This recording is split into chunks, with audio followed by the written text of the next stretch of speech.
নেতিবাচক ধারায় শেষ হয়েছে ঢাকা স্টক এক্সচেঞ্জের লেনদেন। সার্বিক সূচক ডিএসসি এক্স 38 পয়েন্ট কমে দাঁড়িয়েছে ৫,৫৮৬-তে। বেচাকেনা হয়েছে ৩৮৯ কোটি টাকার। লেনদেনে অংশ নেওয়া প্রতিষ্ঠানগুলোর মধ্যে দর বেড়েছে ১০৫টির, কমেছে ২৪৪টির, আর অপরিবর্তিত আছে ৪৮টির দর। এবার বাজার নিয়ে বিশ্লেষণ শুনবো সিটি ব্যাংক ক্যাপিটালের।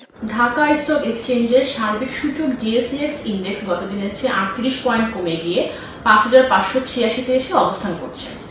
আজ দিনের শুরুতে মার্কেট ঊর্ধ্বগতিতে লেনদেন শুরু করে। পরবর্তীতে মার্কেট এই পজিটিভিটি ধরে রাখার চেষ্টা করলেও বিনিয়োগকারীদের মধ্যে সেল প্রেসারের প্রবণতার জন্য দিন শেষে মার্কেট ৩৮ পয়েন্ট নেগেটিভ রেখে আজকে তার লেনদেন শেষ করে।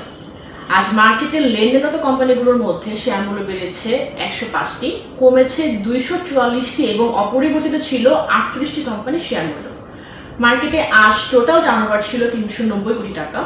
মার্কেটের গত সপ্তাহের এভারেজ টার্নওভার ছিল ৬৮০ কোটি টাকা এবং চলতি সপ্তাহের ৩ দিনের এভারেজ টার্নওভার ছিল ৪৫৮ কোটি টাকার মতো।